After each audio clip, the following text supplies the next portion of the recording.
하나님 말씀 오늘은 갈라디아서 3장 10절로 해서 14절 말씀까지를 보겠습니다.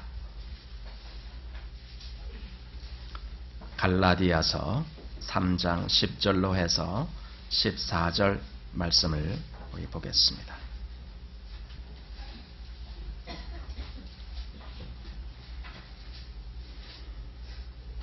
우리 다 찾으셔서 한 목소리로 함께 읽습니다.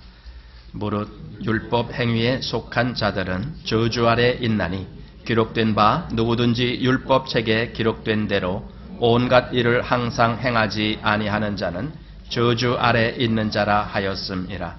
또 하나님 앞에서 아무나 율법으로 말미암아 의롭게 되지 못할 것이 분명하니 이는 의인이 믿음으로 살리라 하였음이니라.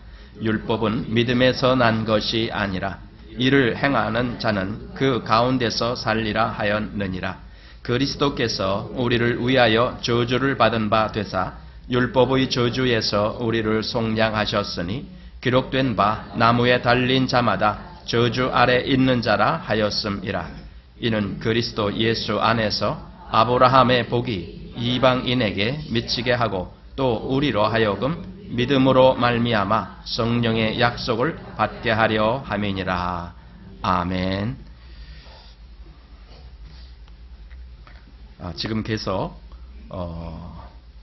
죄와 그리고 인간과 그리고 하나님이라고 하는 제목으로 지금 계속 제가 설교하고 있습니다. 지난주에 우리 추수감사절에는 우리 감사의 말씀을 나눴지만은 그 전에 계속 우리가 3번 나눴고 오늘 4번째가 되겠습니다. 제가 왜 굳이 그렇게 제목을 정하느냐 하면은 하나님과 인간과의 관계가 매우 중요하기 때문에 그렇습니다.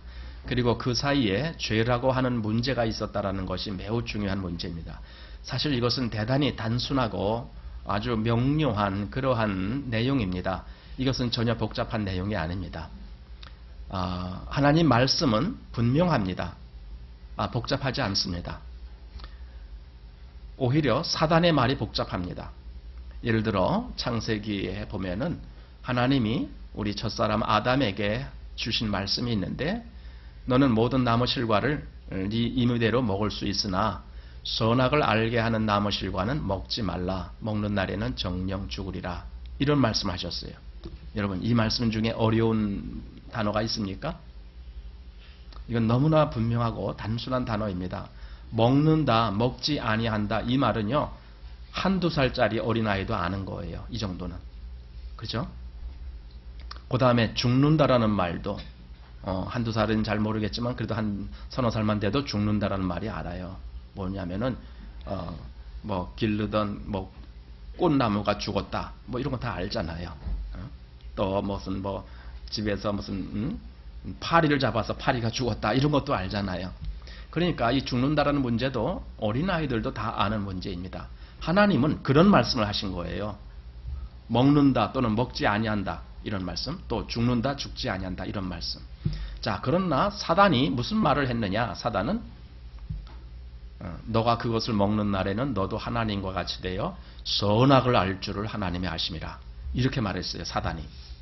이거 대단히 복잡한 문제입니다. 왜냐하면 선악을 안다라는 개념은 이건 무지무지 복잡한 문제입니다. 여러분이 지금 정말 선악에 대해서 분명히 안다라고 말할 수 있겠습니까? 어떤 것이 선이고 어떤 것이 악이다라고 그렇게 분명히 말할 수 있겠습니까? 아마 말 못할 겁니다. 여러분의 기준을 말할 수는 있을지 몰라도 객관적인 입장에서 무엇이 선이고 무엇이 악이냐 그건 대단히 힘든 문제입니다. 그런데 그 얘기를 사단이 하와에게 한 거예요.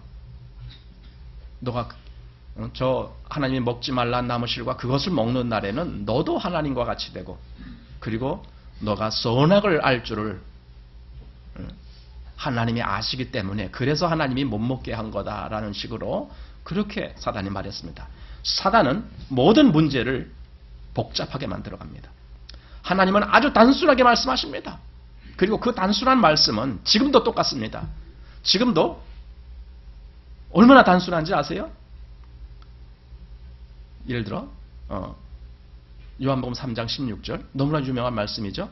하나님이 세상을 이처럼 사랑하사 독생자를 주셨으니 그 다음에 어떡하라는 거예요? 이는 저를 믿는 자마다 멸망치 않고 영생을 얻게 하려 하심이라. 믿으면 산다라는 뜻이에요. 믿으면 산다라는 거예요.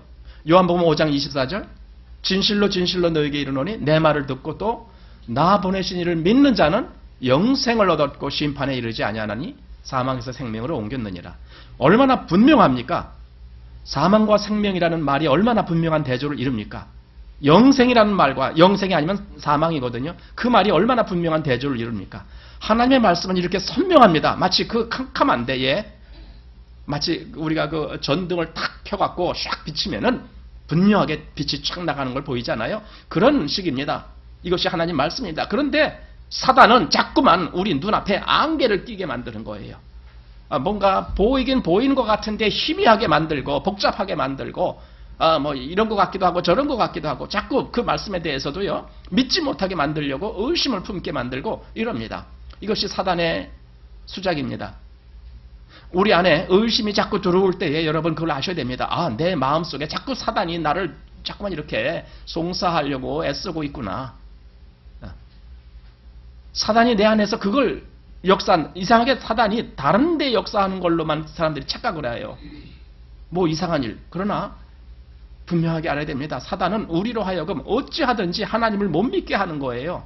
이게 사단의 역사예요. 여러분, 세상 사람들에게 부자 되게 하는 거 사단도 할 수 있어요. 병 낫게 하는 것도 사단도 할 수 있어요. 그걸 어떻게 아느냐?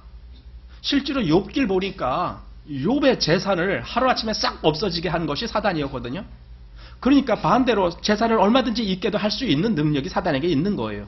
또 욥에게 하루아침에 머리에서 발끝까지 전신이 악창이 나게 만드는 것도 역시 사단이에요. 반대로 사단은 그 악창을 그치게 할 수도 있어요. 사단이 그 모든 걸 다 할 수 있다니까요. 그 모든 걸 다 하면서 뭘 하는데 그걸 써먹느냐? 사람으로 하여금 하나님을 못 믿게 하는 데 써먹어요. 때로는 그에게 부자 되게도 해주면서 하나님을 못 믿게 하고, 때로는 그에게 병도 걸리게 하고, 때로는 병이 낫게도 하고, 그러면서 하나님을 못 믿게 하고, 어쨌든 목적은 하나님을 못 믿게 하는 거예요. 여기에 사단이 모든 역사를 다 동원해서 합니다. 그래서 미혹하는 자라고 성경은 되어 있어요. 그는 미혹하는 자예요. 정직한 자가 아니에요. 요한복음 8장에 보면은 그는 거짓의 아비라고 되어 있어요. 속이는 자라는 뜻이에요. 이게 사단입니다. 여러분, 사단은 속이면서 나에게 옵니다. 정직하게 오지 않습니다. 그래서 복잡한 겁니다. 사람이 속이기 시작하면은요, 그 속이는 것은요, 자꾸만 또 속이고 또 속여야 돼요. 누구한테 한번 거짓말을 시작하면요, 그 거짓말을 다시 이렇게 옹호하기 위해서 또 다른 거짓말을 지어내야 돼요. 어떤 남편이 밤에 늦게 들어갔는데 사실은 친구들과 무슨 한바탕 술이나 퍼먹고 뭐 이러고 이제 뭐 했다고 칩시다. 그런데 부인이 전화가 옵니다. 여보 어디 있어요? 그러니까 나 지금 장사집에 왔어. 이렇게 얘기합니다. 불러댑니다. 그러면은요 그 부인이 또 뭐 그 말 뭐 어디 들을 줄 아세요? 금방 또 전화가 옵니다. 누구한테 걸까요? 이제 남편 친구에게 걸어보는 거야. 친구에게 걸어봐서 아무개지 뭐 사실 뭐 우리 남편 지금 퇴근 안 했는데 어디 가 있는지 혹시 아십니까? 이제 이렇게 이제 물어보는 거예요. 그러면 또 이걸 알고 남편이 또 미리 선수를 칩니다. 어떻게? 친구에게 야 우리 집사람이 전화하면은 우리 장례식 왔다라고 하자. 뭐 이렇게 미리 또 이렇게 합니다. 거짓말에 또 다른 거짓말이 계속 꼬리를 물고 늘어집니다. 이게 이제 사람이 살아가는 모습이에요. 그래서 거짓말을 할 때는 복잡합니다. 사단이 복잡한 이유가 거기 있습니다. 사단은 자꾸만 거짓을 자꾸 사람 속에다 넣어줘야 되기 때문에 복잡합니다. 여러분, 설교를 복잡하게 하는 그것은 사단이 하는 설교입니다. 설교는 하나님 말씀을 그대로 증거하는 건데 하나님 말씀은 절대로 복잡하지 않습니다. 확실하고 단순하고 분명합니다. 문제는 내 눈에 안개가 끼어 있기 때문에 그걸 모르고 있는 것뿐이에요. 고린도후서에 보면은요, 뭡니까? 모세의 얼굴에 가렸던 수건이 지금 각 사람들의 마음을 가려놓고 있는 꼴이 되어버렸다라고 그런 말씀이 있어요. 그래서 제대로 보질 못하는 거예요. 아직도 구약을 읽을 때에 그들의 얼굴에 수건이 가려 있다라는 거예요. 그러니까 수건으로 대충 가려놓으니까 그 수건 그 틈틈이로 겨우 조금 보는 것 같은데 얼마나 이게 조금밖에 못 보는 거예요. 답답한 거예요. 이게 바로 안개 낀 것 같은 거예요. 요즘 아침마다 안개가 조금씩 끼는데 멀리 안 보이잖아요. 가까이나 좀 보이잖아요.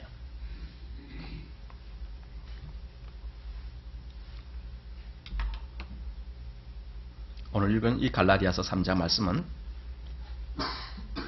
대단히 중요한 복음의 말씀입니다.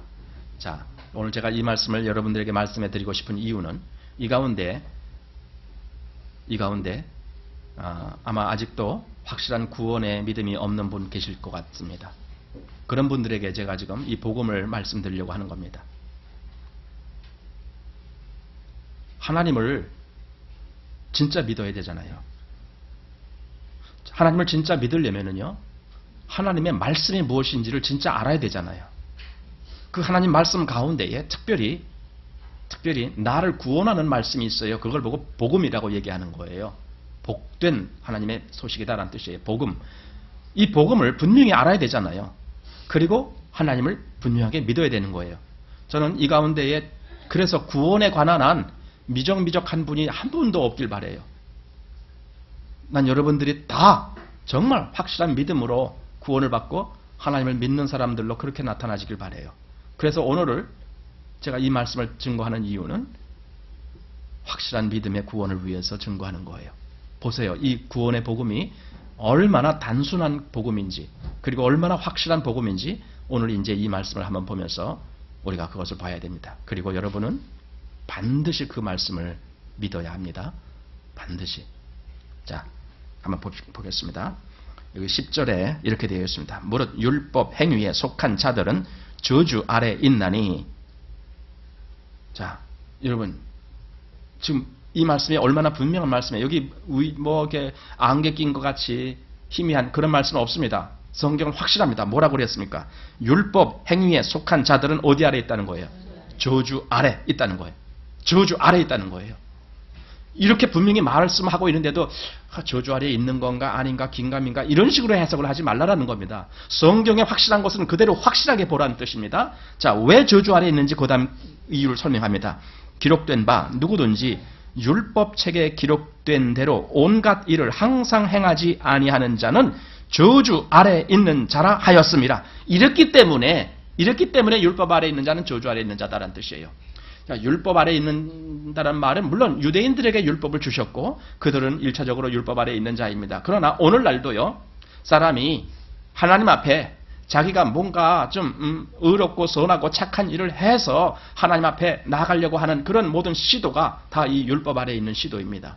우리는 우리의 아무리 착한 일을 100번을 한들 1000번을 한들 그거 가지고 하나님께 나갈 수 없습니다.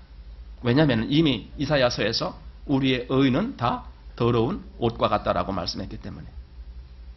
우리가 보기에는 의로운 것 같지만 하나님 보시기에는 더러운 거래요. 이렇게 말씀했기 때문에. 그래서 우리의 행위로는 절대로 못 나갑니다. 그런데 그렇게 가르치고 그렇게 배우고 합니다, 사람들이.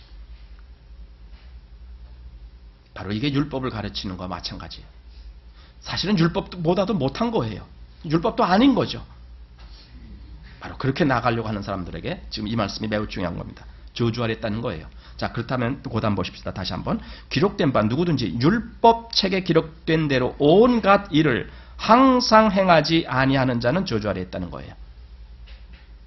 율법책에 기록된 대로 온갖 일을, 온갖이라는 것은 모든 일이라는 뜻이에요. 모든 것. 율법의 모든 조항을 그것도 어떻게 해요? 항상 행하지 아니하는 자는 어디에 있는 거예요? 저주 아래 있는 거예요. 만약에 우리가, 여러분이나 저나 우리가 우리의 살아가는 모습이라든가 우리의 마음속에서 생각하는 거라든가 이런 걸로 따진다라면 우리가 저주 아래 있는 자일까요? 우리가 복받은 자일까요? 우리 저주 아래 있는 자예요. 내 속에 얼마든지 나는 잘못된 어떤 것들이 많다라는 걸 느끼니까 그것이 안 보이려고 노력하는 것뿐이지, 사람들에게.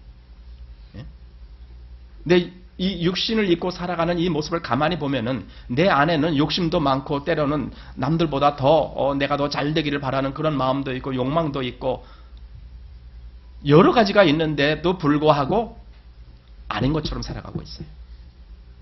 우리는 우리의 마음을 위장을 잘해요. 위장. 숨기고 살아요. 사실은 그게 아닌데.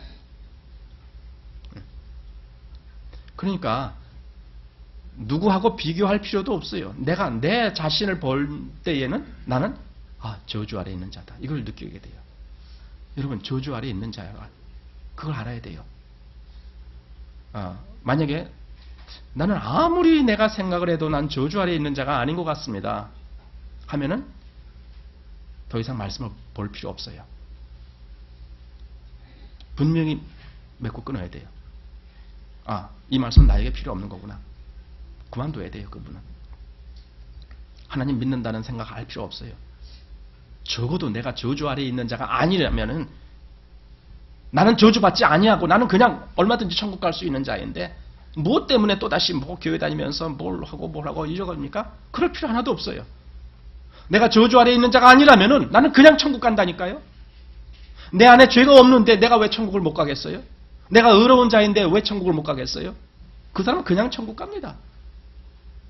그런데 성경은 모든 사람이 다 죄를 범했다라고 말을 하고 있거든요. 그러니까 내가 이 말씀을 들을 것인지 내가 이 말씀을 받을 것인지 아니면 거부할 것인지 분명하게 갈라지는 거예요. 성경은 미적미적한 거 없어요. 여러분이 정말 성경 말씀을 그대로 받든지 아니면 완전히 거부하든지 이렇게 되는 것이지 한 반쯤 믿어 이런 건 없어요. 성경에 반쯤 믿어지는 건 없어요. 그러니까 성경은 분명하게 말합니다. 저주 아래에 있다라고. 모든 사람이 저주 아래에 있는 거예요. 왜냐하면 우리는 율법의 모든 그 항목을 항상 행할 수 없는 존재이기 때문에. 여러분 구약 율법을 한번 읽어보세요. 그걸 항상 지킬 수 있는가? 지키려고 노력은 하죠. 여러분 그런 건 소용없어요. 율법 어디에 그렇게 노력하면 내가 봐주겠다 그런 말 하신 적 한 번도 없어요. 여러분 율법은 노력을 원하는 것이 아니라 결과물을 원합니다. 그것도 100%. 이것이 율법입니다. 그래서 우리가 저주 아래에 있다라는 거예요. 율법이 온갖 일을 항상 행하라라고 그렇게 요구했는데도 불구하고 내가 그래도 애쓰다가 좀 잘못한 거 봐주겠죠. 이렇게 생각하면 그 사람은 이 성경을 이해를 못하는 거예요. 그 사람은 아예 이 말을 이해를 못하는 거예요. 성경을 그렇게 말한 것이 아니에요. 너가 이것을 이 온갖 이 모든 율법의 이 조항들을 다 항상 행하려는 거예요. 우리는 대충 해도 그가 성의만 보이면은 그리고 어느 정도 100%는 아니라 할지라도 한 90%만 되면은 우리는 칭찬해 주려고 그래요. 그래도 애썼다, 잘했다, 수고 많았다. 조금 잘못한 거는 그 정도는 괜찮아. 너가 이만큼 잘했으니까. 이렇게 하고 싶어요. 그게 우리 속성이에요. 그런데 하나님도 그렇게 하신다라고 우리가 그렇게 착각을 합니다. 하나님도 내가 적당히 하나님한테 이렇게 잘하면은 나를 이렇게 도듬어 주실 거야. 이런 식으로 우리가 착각을 합니다. 왜 그러냐면은 하나님을 짐작해서 그래요. 짐작으로 하나님을 이렇게 헤아립니다. 하나님은 이런 하나님일 거야. 이런 하나님일 거야. 이렇게. 마치 산타클로스 같은 하나님. 이렇게 생각하려고 그래요. 그게 아니에요. 성경을 보라니까요. 온갖 일을 항상 행하지 아니하는 자는 어디에 있다고요? 저주 아래에 있다 그랬어요. 그러면은 내가 성경을 제대로 본다라는 것은요. 이 말을 그대로 받아들이는 거예요. 그래서 제가 말한 거예요. 만약에 이걸 못 받아들이겠거든 그럼 때려쳐라는 거예요. 딱딱한 물건끼리 땅 부딪히면은 완전 거기서 박살나든가 아니면 부딪히고 튀어나가든가 이렇게 되는 거예요. 물렁물렁한 것끼리 부딪히면은 이건 뭐 아무것도 안 돼요. 딱딱한 것끼리 부딪혀보세요. 깨지든가 튀어나가든가 박살나든가 뭔가 이렇게 결판이 나는 거예요. 지금 이 하나님 말씀은요. 정확하게 마치 딱딱한 것 같은 거예요. 정확한 거. 왜냐면 물렁물렁한 데가 없으니까. 이 정확한 것에 대해서 사단은 자꾸만 내 마음속에 뭘 넣어주느냐? 아니다. 하나님이 그렇게 말을 했어도 네가 그래도 성의만 보이면 그래도 네 성의를 받아줄 거야. 너 앞으로 교회 열심히 다녀. 그럼 하나님이 널 얼마든지 잘 봐줄 수 있을 거야. 너 가끔 그런 거 저도 들어요. 뭐냐면 뭐예요 그거? 목사한테 뭘 이렇게 잘해주라고 뭐 그런 거 있죠. 대접을 잘하라 그러든가 하여튼 뭐 그런 거 있어요. 뭐 구약에 그런 거 비슷한 말이 나오니까 마치 지금도 목사를 잘 대접하면 복받아 뭐 이런 식으로 말을 해요. 흔하게 들어요, 그런 얘기. 다른 교회에서.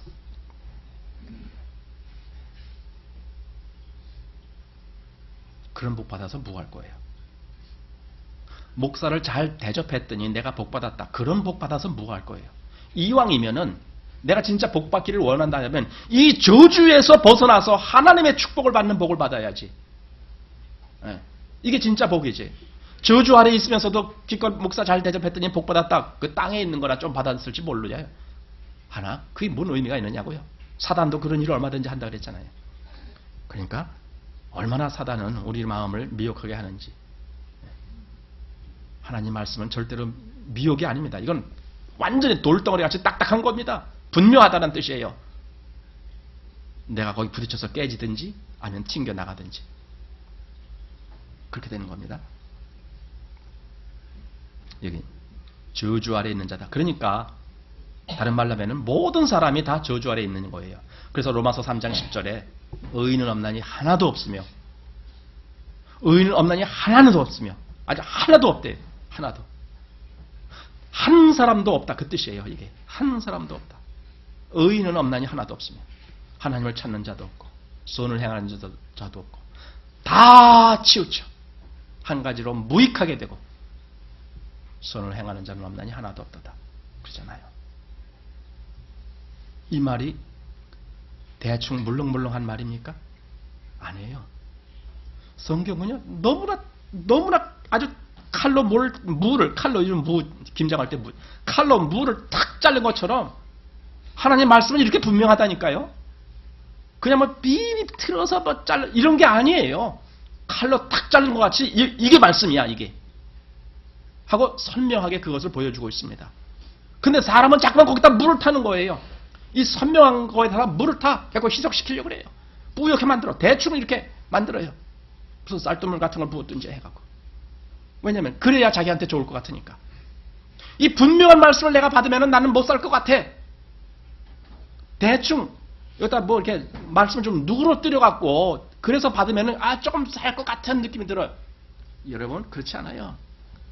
진짜 살기 원한다라면요 그 분명한 말씀한테 내가 부딪혀야 되는 거예요. 진짜 말씀이 그런가? 진짜 그런가? 내가 그 말씀을 믿을 것인가? 내가 그 말씀을 아니면 걷어챌 것인가? 여기서 판가름이 나야 되는 거예요.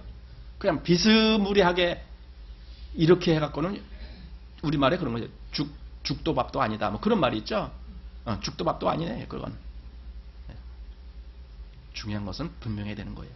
하나님 말씀은 분명합니다. 제가 처음 시작해서 단순하다 그랬잖아요. 단순하고 아주 명료하고 분명하다라는 거예요. 그 하나님 말씀에 물을 타지 마시기 바랍니다. 그냥 말씀은 그대로입니다. 그러니까 지금 이 말씀대로 한다면 우리가 다 저주 아래 있는 자예요. 여기부터 인정이 돼야 돼요. 내가 정말 그럼 저주 아래 있는 자구나. 내가 저주 아래 있는 자구나. 여러분, 내가 저주 아래 있다는 것은요, 내가 그 사실을 좋아하거나 또는 내가 저주 아래 있다는 것이 내 머리로 알았어 하고 이해가 잘 된다거나 그래서 저주 아래 있다는 말이 아니에요. 내가 그것을 기분 나쁘게 여기든 말든 내가 그것을 이해하든 말든 나는 거기 있는 거예요. 왜냐하면 이 말씀은 내가 결정할 문제가 아니기 때문에 이건 하나님이 하신 말씀이기 때문에 지금 모든 사람들이 이 온갖 율법의 모든 행위를 항상 행하지 아니하는 자는 다 저주 아래 있다라고 선포하시는 분이 하나님이시기 때문에 내가 결정할 게 아니라니까요. 내 생각이 어떠느냐 그 문제가 아닌 거예요. 내 생각이 이런 생각하건 저런 생각하건 상관없어요. 하나님이 다 저주 아래 있다 그러면 다 저주 아래 있는 거예요. 다시 한번 생각해 봅시다. 여러분이 이 세상에 존재하는 거 여러분이 원해서 존재합니까? 여러분이 원해서 여러분이 이 세상에 태어나게 됐습니까? 또 여러분이 어느 날 이 세상을 떠납니다. 죽습니다. 그거 여러분이 원하는 거 여러분이 원하는 대로 딱딱 갈 수 있습니까? 저희 아버님 지금 요양원에 계셔요. 뭐 거동을 거의 못 하시니까 지금은 이제 말씀도 못 하시고 이제 듣는 거는 이제 귀에다 대고 크게 말씀드리면 그래도 조금 알아들으시는데 말씀은 이제는 뭐 입을 벌리셔도 소리가 안 나와요. 이제는 기운이 없으시니까 이제 그런 건데 저희 아버님이 오래전부터 그러셨어요. 저보고 제가 목사니까 하나님한테 기도를 해서 하나님 보고 나 좀 빨리 데려가게 해달라고 해라. 이런 얘기를 하셨어요. 전에. 예. 본인은 정말 떠나고 싶은 거예요. 그 육신을. 왜냐하면 육신이 너무 내 마음대로 움직여지지 아니하니까. 얼마나 답답하실까. 제가 옆에서 보기도 참 답답하고 괴로울 거다라고 생각이 되죠. 괴로울 거라고. 차라리 내 마음 같아서는 빨리 이 육신을 벗어나서 그냥 하나님께로 갔으면 얼마나 좋을까. 이런 마음이 굴뚝 같을 거예요. 그런데 그게 마음대로 될까요? 안 될까요? 안 되잖아요. 우리 마음대로 안 되잖아요. 내가 세상에 온 것도 내 마음대로 된 것 아니듯이 내가 이 세상을 떠나는 것도 내 마음대로 안 되는 거예요. 내 마음대로 되는 게 없어요. 사실은. 하나님이 다 결정해 놓으신 거예요. 그런데도 우리는 내 마음대로 될 것처럼 살아가는 거예요. 모든 게. 그래서 하나님도 안 믿으려고 하는 거예요.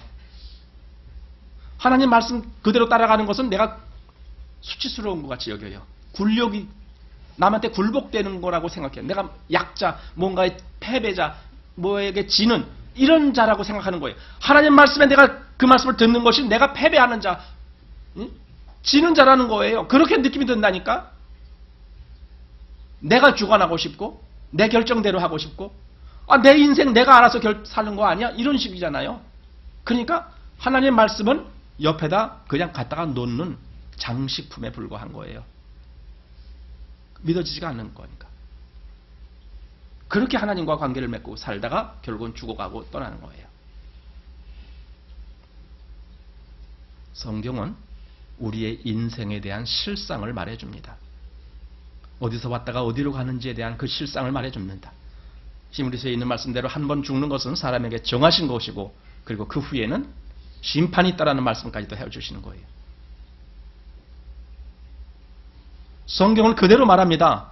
아까 제가 칼로 물을 딱 자른 것처럼 그대로 말해줍니다. 그런데 자꾸만 우리는 거기다가 뭘 타는 거잖아요. 그대로 보기가 내 마음에 싫으니까. 내가 좋아하든 좋아하지 아니하든 나는 이 세상에 왔고 나는 얼마 있다가 이 세상을 떠납니다. 자, 똑같은 원리입니다. 내가 좋아하든 좋아하지 않든 하나님의 말씀에 뭐라 그러냐면은 지금 모든 사람은 다 저주 아래에 있다 말합니다.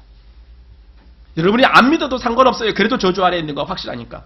여러분이 그걸 좋아하든 좋아하지 아니하든 아니면 여러분이 그걸 이해하든 이해하지 못하든 상관없어요. 다 저주 아래에 있으니까.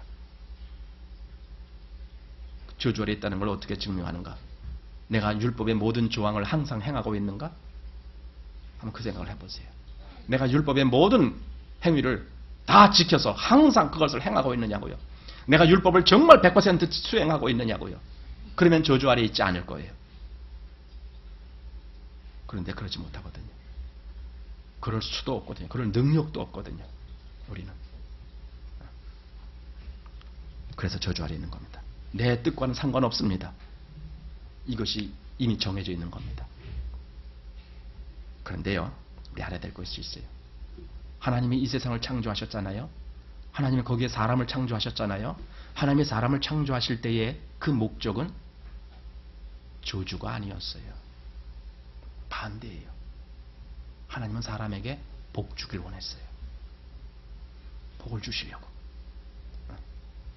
창세기 한번 우리 1장을 보시기 바랍니다.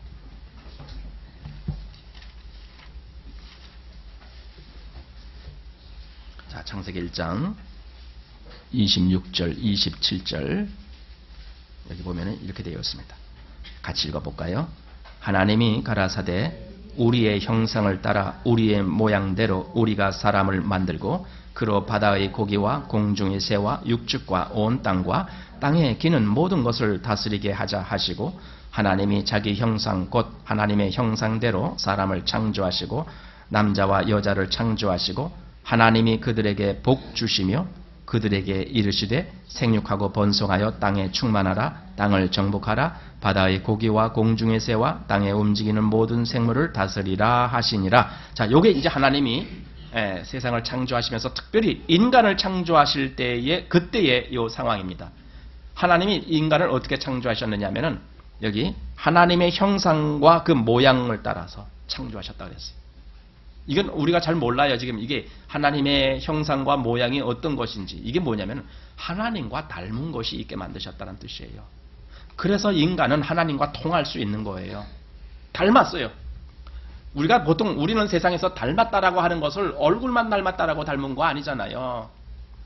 우리가 보통 뭐 그런 거 얘기를 해요. 뭐 부전자전 이런 거 얘기하잖아요. 부전자전. 그 아버지나 그 아들이나 뭐 똑같다. 이게 부전자전이에요. 그러니까 아버지가 예를 들어 어떤지 아버지가 아주 그 못된 짓만 하는 아버지가 있다고 합시다. 술이나 먹고 노름이나 하고. 그런데 나중에 보니까 그 아들도 똑같이 그래요. 그럴 때 쓰는 말이 부전자전이다. 이런 말 쓰거든요. 단지 얼굴을 닮았다는 것이 아니라 그 사람의 성품까지 닮았다는 뜻이잖아요. 이게 부전자전. 하나님을 닮았다는 것은요. 얼굴이 닮았다는 개념이 아니에요. 그 속에 속성 속에 하나님과 공통되는 어떤 영역이 주어졌다는 뜻이고 그것을 하나님은 지금 계속 우리 안에 아주 소중하게 그것을 보고 계시는 거예요. 그런데 그 하나님과 닮은 그 아주 소중한 성품을 갖고 있는 인간이 그 하나님을 따라가지 아니했다라는 거예요. 이게 문제인 거거든요. 그래서 인간이 타락을 했다. 우리말로 그러면 타락 또는 저주받게 됐다. 그 뜻이잖아요. 그런데 하나님의 의도는 여기 보니까 26절, 27절은 바로 하나님의 형상대로 창조하셨다고 해놓고 28절에 하나님이 그들에게 뭘 주셨어요? 복을 주셨다 그랬잖아요. 하나님은 복 주시는 하나님이에요. 그러나 저주 아래 떨어진 다음에는 이 복이 하나님의 복이 사람에게 임하지 않습니다. 저주 아래 있다는 것은요. 저주 받는다는 뜻이에요. 이것이 저주 아래 있다는 뜻이에요. 인간이 그렇게 됐어요. 하나님은 복을 주시길 원하셨는데 인간이 그 복을 거절한 거예요. 지금도 마찬가지입니다. 여러분, 제가 아까 모든 사람이 저주 아래 있다라고 했잖아요. 그 저주 아래 있는 사람을 하나님은 건져내길 원하셔요. 구원하시길 원하셔요. 이게 얼마나 큰 복이에요. 다시 말하면 하나님은 또다시 복을 주길 원하시는 거예요. 그런데 문제는 이때 창세기 때에도 사람이 하나님의 복을 거절한 것처럼 지금도 사람이 하나님의 복을 거절합니다. 지금도. 여러분, 사람들이 지옥에 가는 것은요. 그가 나쁜 짓을 해서가 아니에요. 살인을 하고 강도짓을 하고 무슨 뭘 하고 그래서 지옥 가는 게 아니에요. 왜냐하면은 그가 강도짓을 했어도 그가 살인을 저질렀어도 그에게는 계속 기회가 주어지거든요. 무슨 기회입니까? 구원받을 수 있는 기회가. 지옥 안 가도 되는 그런 기회가 주어진다는 거예요. 이게 바로 복음이에요. 복음. 여기 지금 복을 주셨다라고 했는데 그 복을 주시는 것이 하나님의 말씀으로 주어지는 것이 복음이에요. 그런데 그 복음이 주어지는데도 불구하고 그 복음을 거절하는 거죠. 안 믿는 거죠. 그래서 지옥 가는 거예요. 죄에 대하여라 하면 저희가 나를 믿지 아니하며 그랬잖아요. 죄에 대하여라 하면 저가 살인하고 강도짓하고 이런 거에 아니 물론 그게 다 죄입니다. 죄가 아니라는 말이 아니에요. 그러나 결론적으로 저가 구원받지 못할 만한 그 죄가 뭐냐? 믿지 않은 거예요. 그것 때문에 그는 영원한 저주를 받고 지옥에 가는 겁니다. 똑같이 기회가 주어지는 겁니다. 그러니까 지금 우리가 성경 여기 창세기에서 이렇게 하나님이 사람을 자기 모양과 자기 형상을 따라서 만드시고 얼마나 귀하게 만드신 거예요. 그러니까 그리고 그들에게 복을 주고 생육하고 번성하라고 하셨는데도 불구하고 그 사람이 정말 미련하게도 그 하나님의 복을 걷어찬 거예요. 왜 하나님 말씀을 안 들었고 누구 말 들었어요? 사단의 말 들었잖아요. 그러니까 그 굴러 들어온 복을 다 걷어찬 거예요. 말하자면. 그런데 그 복을 걷어찬 역사가 지금도 계속된다니까요. 지금도. 여러분, 지금도 복이 굴러 들어왔어요. 인간에게. 이건 너무나 놀라운 복이에요. 우리가 감당할 수도 없는 그런 놀라운 복이에요. 그런 복이 우리에게 주어지고 있는데도 불구하고 그걸 걷어찬다니까, 사람들이. 그리스도를 그렇게 받지 않는다니까. 지금도. 인간의 거역이 결국은 하나님으로부터 저주가 임하게 만든 거예요. 그 내용이 3장에 나옵니다. 창세기 3장에. 하나님이 먹지 말라는 나무 실과를 먹었죠. 하와가 먹고 또 아담이 먹었죠. 자, 그런데 여기 보세요. 물론 여자에게 하나님이 그 징벌로 잉태하는 고통을 더하게 했어요. 그러나 여기 아담에게는 어떤 저주가 임했는지 보십시오. 17절입니다. 3장 17절. 아담에게 이르시되 네가 네 아내 말을 듣고 내가 너더러 먹지 말라 한 나무 실과를 먹었은즉 땅은 너로 인하여 저주를 받고, 여러분 땅이 저주를 받았어요. 이 온 세상이 저주를 받았다는 뜻이에요. 이 온 세상이. 아담 때문에 온 세상이 저주를 받아요. 아니 참 억울하다고 느낄지 몰라요. 죄를 범한 자는 아담인데 왜 온 세상이 저주를 받느냐? 문제는 이 온 세상을 하나님이 아담에게 맡겼거든요. 너가 다스리고 지켜라 그랬잖아요. 그에게 주신 거예요. 그러니까 아담의 손에 있는 거예요, 온 땅이. 그런데도 불구하고 이 아담이 죄를 범했기 때문에 아담에 속한 모든 이 세상도 다 저주를 받는 거예요. 그래서 땅은 어떻게 해요? 너로 인하여 저주를 받고 너는 종신토록 수고하여야 그 소산을 먹으리라. 땅이 네게 간시덤불과 엉겅퀴를 낼 것이라. 너의 먹을 것은 밭의 채소인즉 네가 얼굴에 땀이 흘러야 식물을 먹고 필경은 흙으로 돌아가리니 그 속에서 네가 취함을 입었음이라. 너는 흙이니 흙으로 돌아갈 것이니라 하시니라. 여러분 사실 아담은요 흙으로 구성이 됐지만 아담이라고 말할 때에는 흙만이 아니었던 거예요. 왜냐하면 하나님이 만드실 때에는 흙으로 사람을 빚으시고 그 다음에 어떻게 하셨다 그랬거든요. 생기를 그 코에 불어 넣으셨다라고 되어 있거든요. 그 생기는 하나님이 직접 주신 거거든요. 그러니까 흙으로 이 육체가 완성됐다고 하면은 생기는 하나님으로부터 온 거예요. 그런데 여기서 지금 하나님은 너는 흙이니 이렇게 표현해 버렸어요. 왜냐하면은 그 생기를 준 그것을 다 놓쳐버렸기 때문에 그래요. 아담이 육에 속한 자가 돼버렸잖아요. 그러니 너는 흙이니 흙으로 돌아가라 그렇게 말하잖아요. 이것이 하나님의 저주입니다.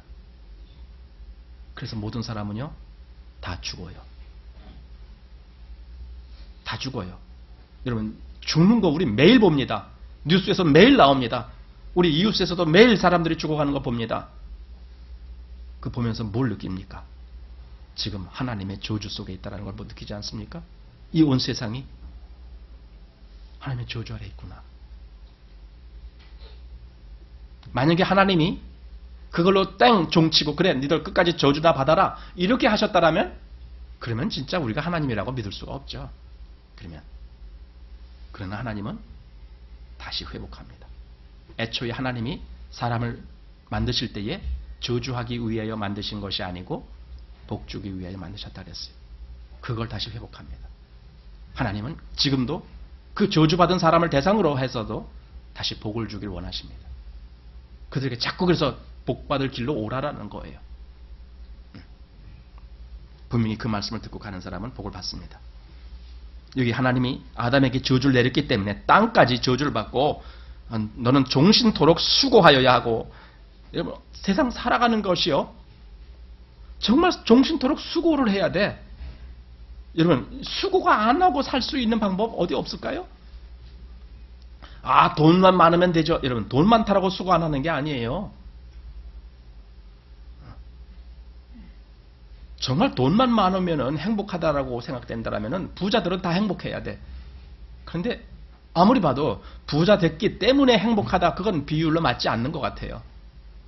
그건 아닌 것 같아요. 다른 이유가 또 있거든요. 돈의 문제가 아니거든요. 종신토록 수고한다. 수고의 개념 속에는 돈만 버느라고 수고하는 그게 아니에요. 우리는 뭐든지 다 수고를 해야 돼. 하다못해 인간과의 관계 여기도 얼마나 내가 애를 써야 되는 거예요. 저절로 모든 관계들이 다 솔솔 이렇게 원만하게 풀어집니까? 아니잖아요. 또 내 주변의 건강 문제 건강을 위해서 우리 얼마나 또 신경 씁니까? 좋다는 음식은 다 먹고 싶고 또 요즘 운동이 좋다니까 운동도 열심히 해야 되고 뭐 밥은 뭐 저녁 때는 소식을 해라 뭐 어쩌라 고기보다는 채소를 즐겨 먹어라 뭐 다 그러려고 살잖아요. 그러면서도 때때로는 고집 부리고 나 그래도 고기 먹고 싶어 하고 막 이러기도 하잖아요.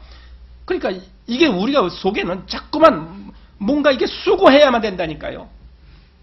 수고 안 하면 우리는 금방 망가져요. 무진장 수고를 해야 돼요. 자, 전도서로 가보겠습니다. 구약 성경 중간쯤 보면은 전도서라는 것이 있습니다. 자, 전도서 1장 13절 보십시오. 아까 그 창세기 3장에 나온 하나님이 아담을 저주해서 땅을 저주케 하신 것 바로 그런 내용으로 여기 이어진 내용이 여기 나오기 때문에 보는 겁니다. 전도서 1장 13절 마음을 다하며 지혜를 써서 하늘 아래서 행하는 모든 일을 궁구하며 살핀즉 이는 괴로운 것이니 하나님이 인생들에게 주사 수고하게 하신 것이라. 아까 창세기 3장에 있는 말씀이 그대로 지금 여기 반복되고 있습니다. 지금 이 전도서는 솔로몬 왕에 의해서 기록된 것입니다. 아담부터 솔로몬까지는 수천 년이 흘렀습니다. 그런데 그 역사가 똑같은 거예요. 지금 아담 때 하나님이 이 온 세상을 저주해서 너가 평생토록 수고해야 된다는 말씀을 한 것이 지금 여기 솔로몬 왕에게도 그대로 지금 적용되고 있습니다. 수고해야 되는 거예요. 2장으로 가볼까요? 2장 22절 말씀을 보시기 바랍니다.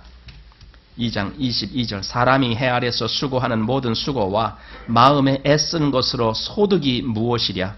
일평생에 근심하며 수고하는 것이 슬픔뿐이라. 그 마음이 밤에도 쉬지 못하나니 이것도 헛되도다.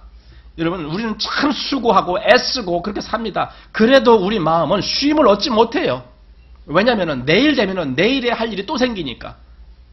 오늘 아무리 내가 뭘 잘하고 끝마쳤다라고 할지라도 그것으로 땡하고 종치는 것이 아니니까.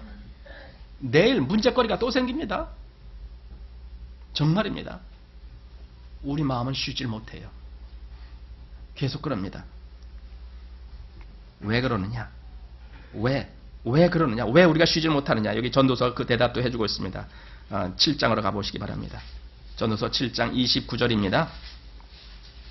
여기 솔로몬 왕이 이것을 깨달았다라고 말씀하고 있어요. 자, 29절 보십시오. 나의 깨달은 것이 이것이라.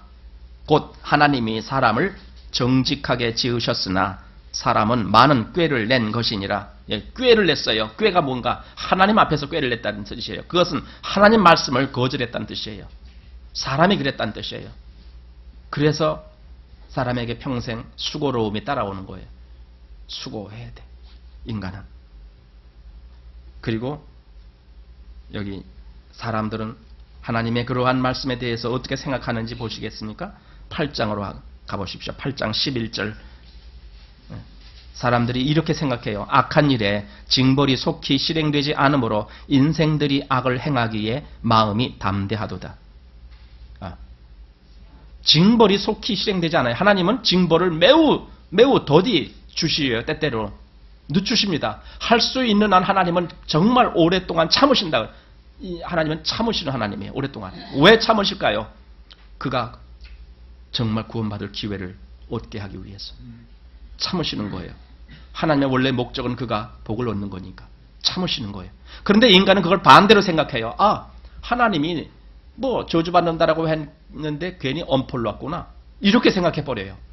하나님의 그 모든 역사가 이거 다 거짓말이구나. 이렇게 생각해버리는 거예요. 그러니까 지금 다시 한번 악한 일에 징벌이 속히 실행되지 아니하므로 인생들이 악을 행하기에 마음이 담대하도다. 자, 그리고 그 다음 절. 죄인이 100번 악을 행하고 장수하거니와. 예, 세상에서 그래요. 세상에서 악한 사람이라고 그냥 후다닥 죽어버립니까? 아니거든요. 악한 사람도 오히려 장수하는 사람 허다하게 많거든요. 그런 걸 복이라고 하면 안 되는 거예요. 그래서 이 세상에서 내가 얼마나 장수했느냐, 이 세상에서 얼마나 내가 재산을 많이 가졌느냐, 얼마나 성공했느냐, 여러분 그거 하나님 복 아니에요. 여기 보니까 악한 사람도 장수하게 돼요. 악한 사람도 돈 많이 벌어요. 정말이라니까요. 시편에 보세요. 시편 73편 보세요. 악한 사람이 일이 얼마나 잘 되는가. 오늘날 교회는 그걸 분별 못하고 있어요. 무엇이 복이고 무엇이 지금 잘못된 것인지 분별을 못하니까 그저 이 세상에서 잘 되면 복이 되는 거예요. 그러나 보세요. 여기 인생들은 죄인이 100번 악을 행하고도 장수해요. 그런 일이 있어요.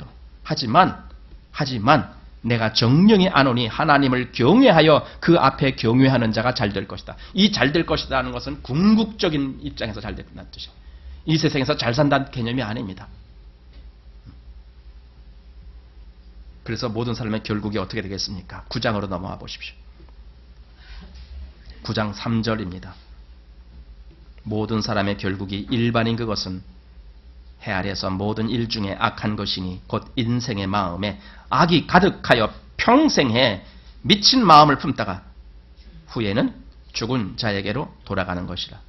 여러분 이렇게 돼. 이게 인생의 운명이에요. 보통 저주 아래 있는 사람의 운명이 이렇게 됩니다.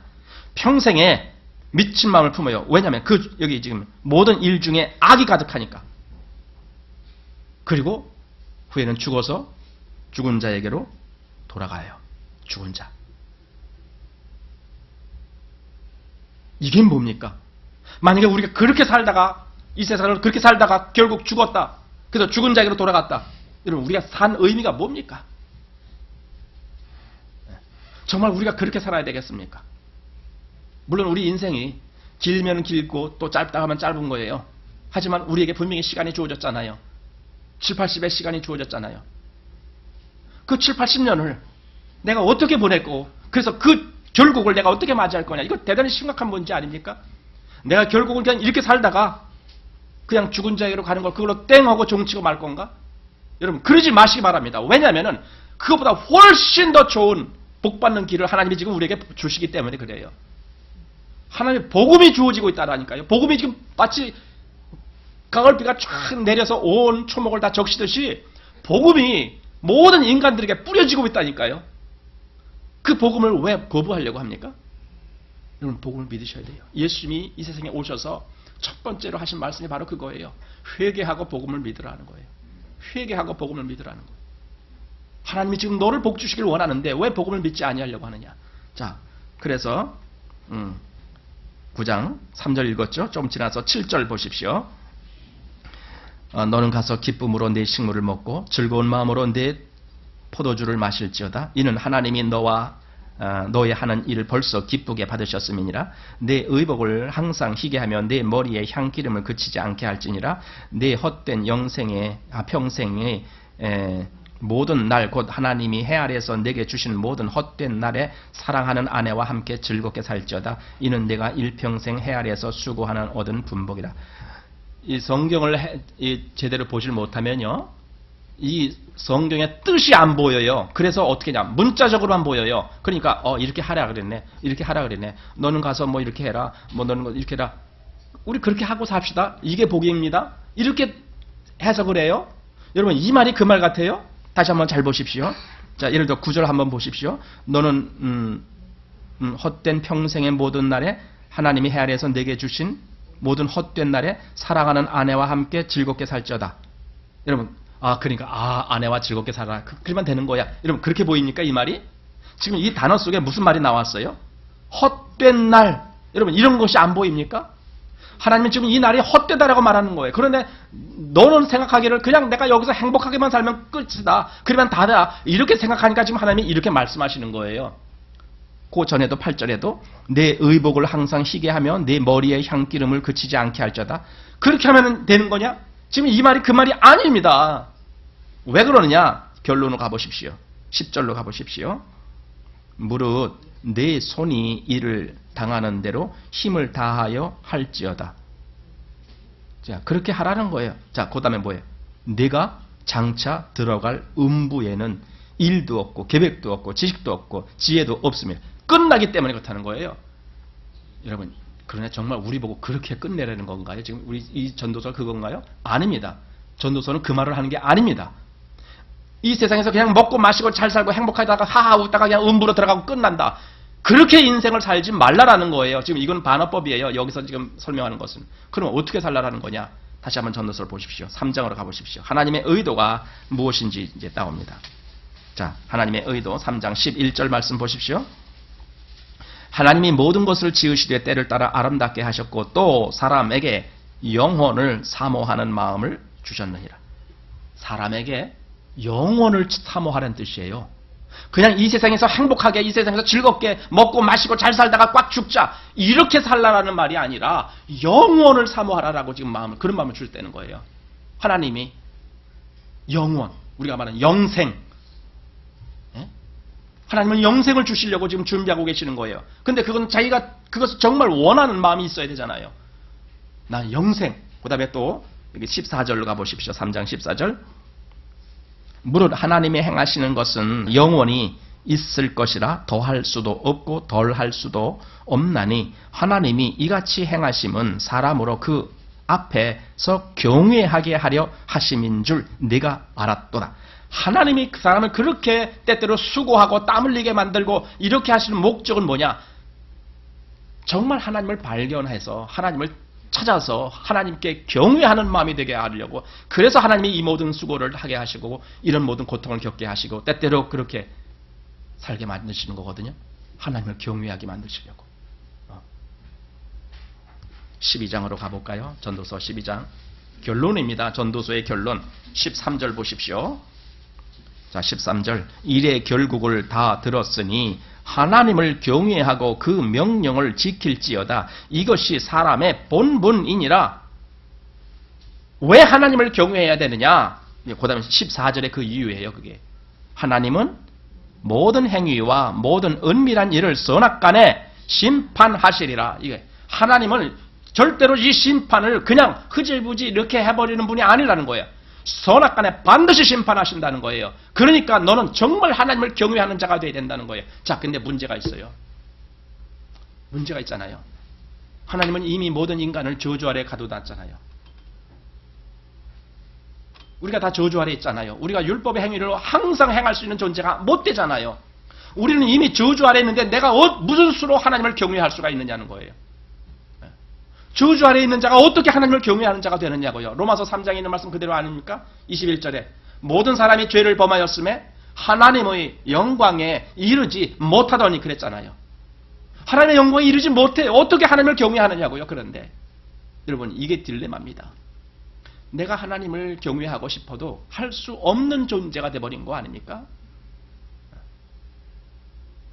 성경이 그대로 선포하고 있잖아요. 성경은 절대로 비논리적이지가 않습니다. 지극히 논리적입니다. 지극히. 그 성경이 지금 우리를 하여금 정말 하나님을 경외하라라고 말씀하셨는데, 근데 나로서는 경외할 재간이 없는 거예요. 능력이 없는 거예요. 이미 저주 아래 있는데. 아마 성경이 지금 이렇게 저주 아래에 있다, 저주 아래에 있다, 이렇게 하고 성경이 딱 끝난다라면 정말 인간에게는 빛이 없어요. 암담한 거예요. 그 저주가 벗겨져야 돼요. 이게 기가 막힌 복음이에요. 저주의 결국은 죽음입니다. 죽음. 창세기 2장 17절에 그랬잖아요. 이것을 먹는 날에는 정령 죽으리라 그랬어요. 정령 죽으리라. 근데 아담은 솔직히 그 말씀을 못 믿은 거예요. 정령 죽으리라? 그 말씀 못 믿은 거예요. 그러니까 먹었잖아요. 알고는 있었어요. 하와도 알고는 있었어요. 그런 말이 있었다는 걸 알고 있었어요. 하지만 먹었잖아요. 그게 뭐예요? 알고는 있었는데 믿지는 못했다는 거예요. 진짜 믿었다면 그거 먹고 죽을 텐데 왜 먹겠어요? 사단이 가서 입을 벌리고 입에다 쑤셔 넣어도 나 안 먹어 그랬겠죠. 진짜 죽는다는 걸 알았으면. 그런데 그걸 못 믿은 거예요. 대충 믿은 거예요. 말하자면 대충. 지금도 하나님의 진노의 결과가 모든 사람에게 임하는 진노가 죽음이다. 즉 지옥 형벌이다. 사람들이 이걸 안 믿어요. 안 믿어요. 그래서 그렇게 됩니다. 안 믿기 때문에 그렇게 될 겁니다. 레위기 4장에 가보면요, 속죄제의 규례가 나와요. 거기에 보면은 좀 복잡할 것 같지만 우리 한번 잠깐 보고 넘어가겠습니다. 레위기 4장입니다.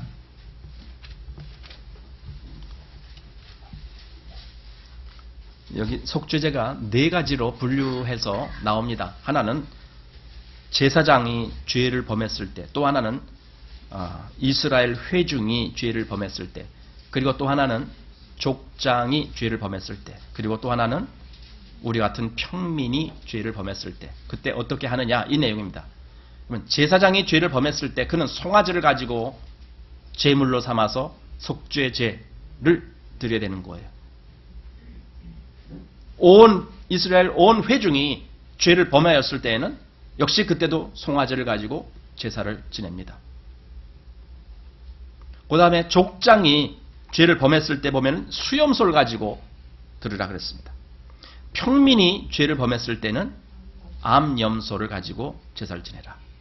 근데 여기 암염소가 27절에 보면은 이제 암염소를 가지고 해라고 했는데 27, 28절 보면 그게 나오거든요. 그 다음에 똑같은 내용인데 32절로 건너뛰면은 거기에는 어린 양으로 제사를 지내라 이렇게도 되어 있어요.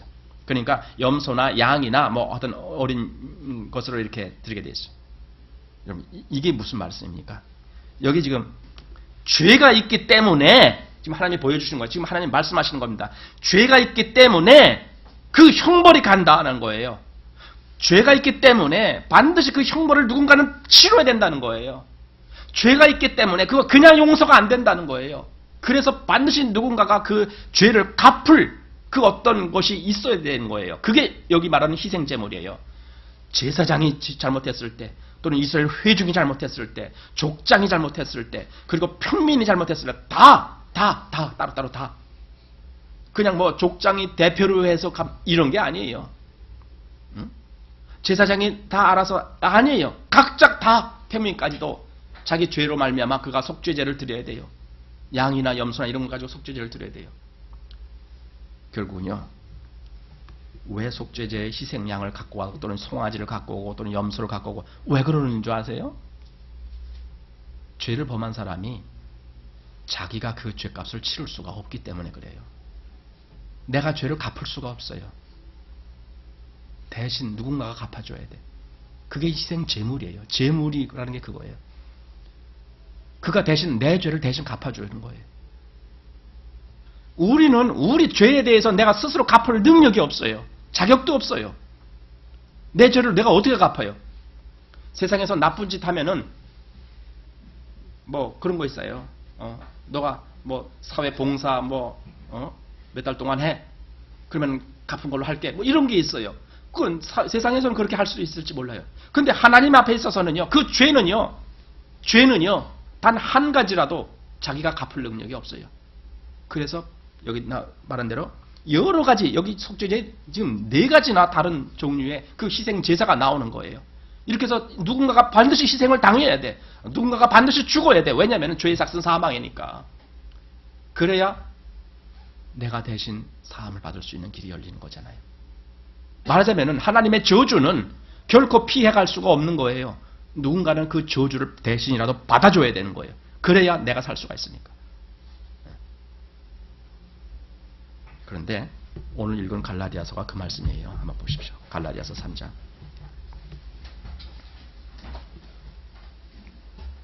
자, 다시 한번 10절 말씀 보십시오. 무릇 율법 행위에 속한 자들은 저주 아래에 있나니 기록된 바 누구든지 율법책에 기록된 대로 온갖 일을 항상 행하지 아니하는 자는 저주 아래에 있는 자라 하였습니다.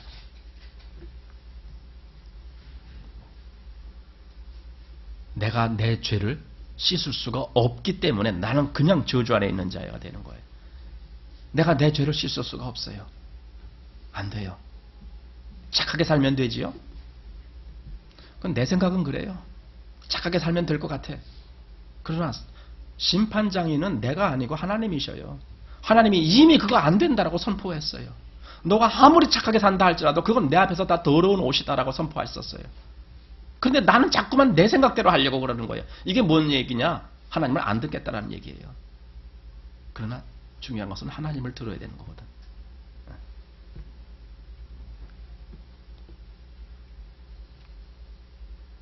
내가 내 죄를 씻을 수가 없어요. 왜 그러냐면 나는 율법을 항상 100% 지킬 수가 없기 때문에 내가 내 죄를 씻을 수가 없어요.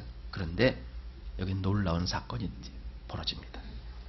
놀라운 사건이 벌어집니다. 자, 주목하고 잘 보시기 바랍니다. 이 놀라운 사건을 봐야 됩니다. 13절 보십시오. 그리스도께서 우리를 위하여 저주를 받은 바 되사 율법의 저주에서 우리를 속량하셨으니 기록된 바 나무에 달린 자마다 저주 아래 있는 자라 하였습니다. 우리는 우리가 율법의 저주에서 우리 스스로를 씻게 할 수가 없어요. 그런데 지금 여기 그리스도께서 우리를 위하여. 잘 보세요. 이 글자가 집중을 못하면 안 돼요. 이 말씀에 한번 잘 집중해 보세요. 그리스도께서 누구를 위하여예요? 우리를 위하여요. 저와 여러분 모두를 위하여 그 뜻이에요. 여러분 여기서 여러분 스스로를 빼놓지 마십시오. 여러분을 여기서 제외시키지 마십시오. 분명히 성경은 그리스도께서 우리를 위하여 이렇게 돼 있어요. 바로 우리를 위하여 어떻게 했다고요? 저주를 받았대요.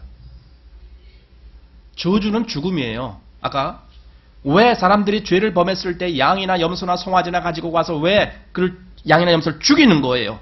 죽여서 제사를 지내는 거예요. 이게 죽이는 게 뭔데? 네가 대신 저주받아라 그 뜻이에요. 죽임으로써 네가 저주받는다 그 뜻이에요. 왜냐하면 저주가 너한테 임해야 그래야 나에게는 임하지 아니하니까. 여기 저주라는 큰 이 어떤 것이 있는데 그것이 그냥 나에게로 오는데 이것을 잠깐 왜 저기 우리 어렸을 때 저도 물놀이 많이 했어요. 그 수로 보면 되면은 이제 수로에 물이 쫙 와서 이제 논에 물 내는 것이 처음에 들으면은 이제 우리가 그거 장난칩니다. 물이 이렇게 꼴꼴꼴꼴 내려오기 시작하면은요 그걸 이렇게 길을 우리가 물길을 만들어요. 그래서 이렇게 흐르게 재미있게 하려고 어렸을 때는 그렇게 놀았어요. 나한테 올 이 저주가 이 양한테로 확 떨어지게 만든 거예요. 물론 하나님이 하시는 거예요. 그게 우리를 위해서. 복음이라는 게 뭐예요? 나한테 임한 저주를 예수님에게 갖다라는 게 그게 복음이에요. 다시 한번 여기 성경 뭐라고 합니까? 그리스도께서 누구를 위하여 저주를 받았다고요? 우리를 왜 저주받았다 그랬잖아요. 그러니까 우리가 받아야 될 저주를 그가 받았다는 뜻이잖아요. 예수님이 내가 받아야 될 저주를 그가 대신 받았다는 거예요. 물론 안 믿어도 자유예요. 여러분 안 믿어도 자유예요. 하지만 이 말씀을 믿는 자는 정말 하나님의 복이 임합니다. 그래서 복음입니다. 다시 한번 보십시오. 그리스도께서 우리를 위하여 저주를 받은 바 되사 율법의 저주에서 우리를 속량하셨으니, 속량이라는 것은 건져준다는 뜻이에요. 씻겨준다는 뜻도 돼요. 우리를 건져내서 씻겨주셨다는 뜻이에요. 자, 기록된 바 나무에 달린 자마다 저주 아래 있는 자라 하였습니다. 나무에 달린 자마다 저주 아래 있다. 예수님이 왜 나무에 십자가에 못 박혀 죽으셨느냐는 거예요. 이유는 이거예요. 율법 때부터 뭐가 있었느냐? 나무에 달려서 죽는 것은 저주받은 거다라는 상징이에요. 그게. 그러니까 십자가에서 죽었다라는 것은 저주받아 죽었다라는 상징이에요. 예수님이 일부러 그렇게 죽으셔야만 될 이유가 바로 거기 있는 거예요. 예수님이 돌에 맞아 죽지 않으셨어요. 유대인들의 형 집행 방법이 돌로 때려 죽이는 거예요. 지금도 이슬람권에서 보면 전부 돌로 죽이잖아요. 십자가에서 죽는 것은 유대인의 법이 아니에요. 그건 로마의 법이에요. 로마의 사형법이에요. 그런데 예수님은 유대인의 법에 의해서 죽임 당하지 아니하고 로마 법에 의해서 죽임을 당했어요. 왜 그럴 필요가 있느냐? 이유가 이거예요. 저주받은 자로 죽어야 될 필요가 있기 때문에 예수님이. 그래서 예수님이 나무에 달려서 죽으시는 거예요. 내가 대신 저주받는다 그거예요. 내가 너 대신 저주받는다. 그리스도께서 우리를 위하여 아까 뭐라 했어요? 13절에 우리를 위하여 저주를 받은 바 되사 그랬잖아요. 이것이 그리스도입니다.